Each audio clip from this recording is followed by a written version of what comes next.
There are beings known as Ayakashi. They cause peculiar phenomena and at times inflict harm. As a consequence, they have long been seen as fearful beings. One could interpret their name as the Sharing Dead, for they merely seek the things they couldn't have, in the places they once were.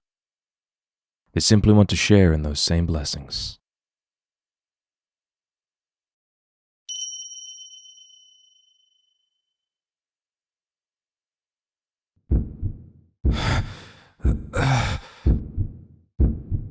This must be my punishment.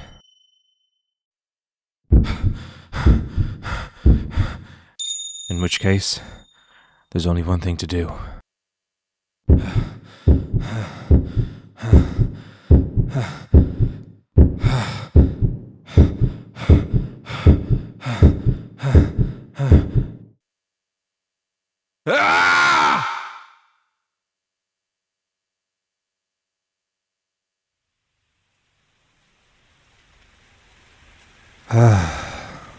This is some rain, and to think it was sweltering earlier. I scratched my head and looked up to the sky. As if the good weather earlier were a dream, large drops poured from the heavens and struck against the ground unceasingly. Oh? Mr. Yoinara, whatever could you be doing out here? Well, what does it look like? Still gazing up at the sky, I waved my hands in front of my eyes. My slightly damp sleeves clung to my skin. My, so you haven't an umbrella. That's a pity. A pity, eh? Sounds like you don't intend to help. Why? For often together, did you really think me the sort of person who would help in such a situation? Well then, I will take my leave. You will late as well, if you don't hurry, Mr. Yoinara.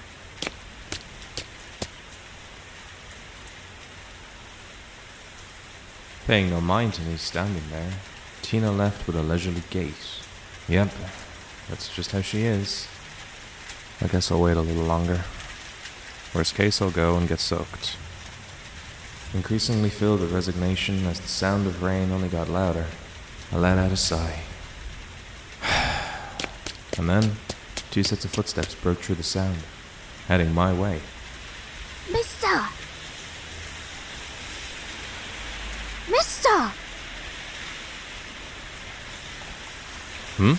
You mean me? Mister! Mista?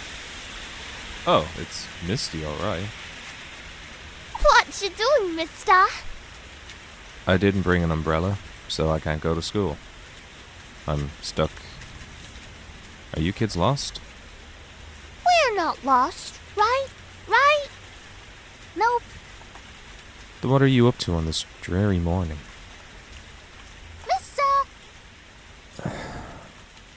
Not the best conversation I've ever had. Besides, I needed to hurry, or I'd be late for class. Mister? Sorry, but I'm in a hurry. Hold up here and keep out of the rain. It should help your parents find you. It's still raining, but it's gotten better than before. I just have to put up with getting wet. Ignoring these 2 fussing children, I sprinted off into the raindrops that fell harder and harder. I didn't want to deal with this nuisance.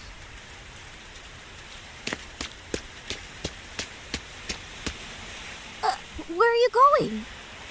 Riri's going too.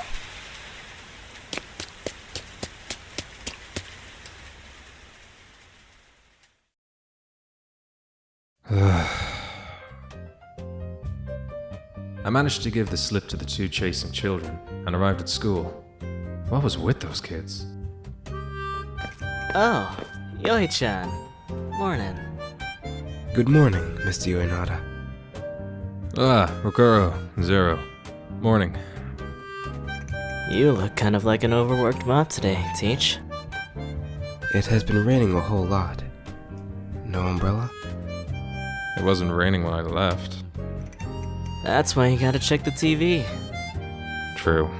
Well, it'll dry soon at any rate. Come on, get back to the classroom. Right. First period. Math, right? I'm not the best at teaching it, but I have a fondness for mathematics. These buildings were old. To put it nicely, they had character. To put it meanly, they were falling apart. On rainy days especially, there were often places that leaked. And we didn't have many teachers nor students. I taught a class of second years, there was effectively only one class per grade. Though naturally, separate teachers were needed for supplementary subjects like art. Guess I'll get going.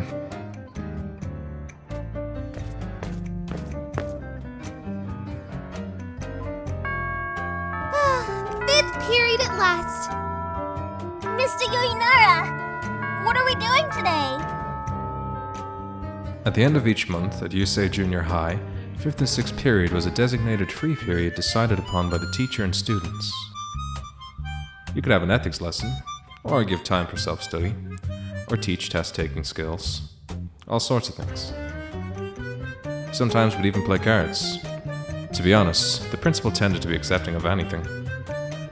Maybe this kind of thing is only possible because it's an underpopulated rural school. So how will it be today?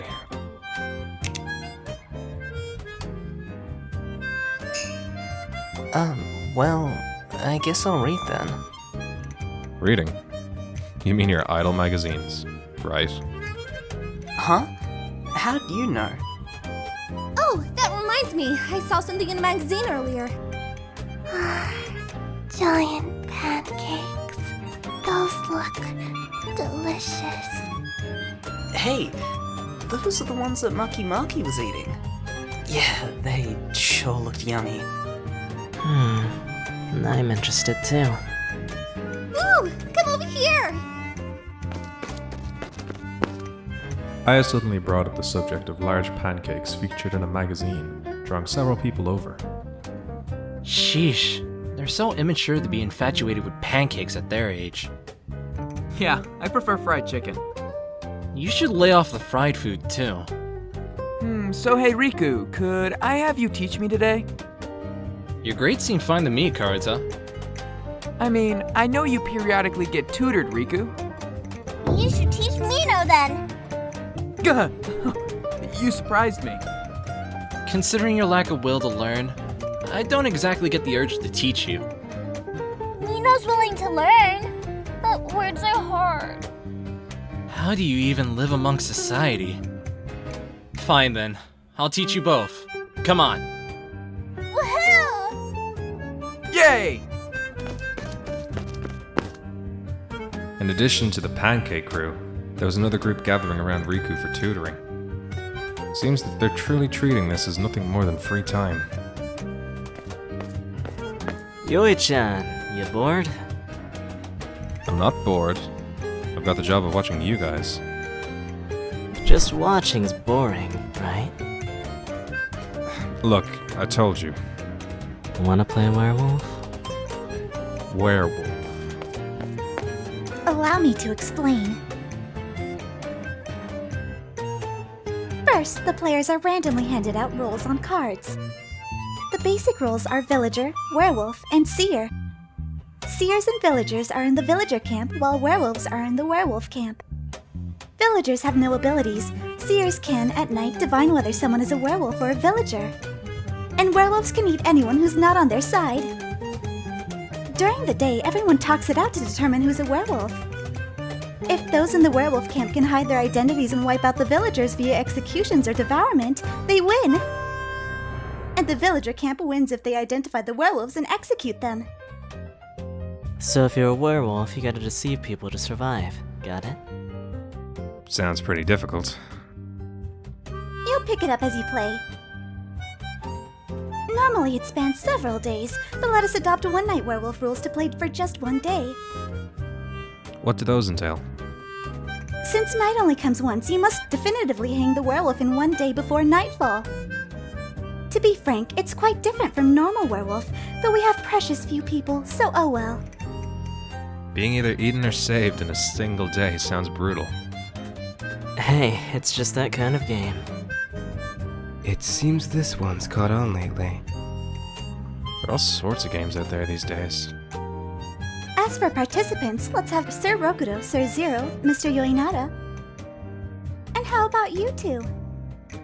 My, would you be alright with me? Tina feels like she'd be adept at this game, judging from the explanation.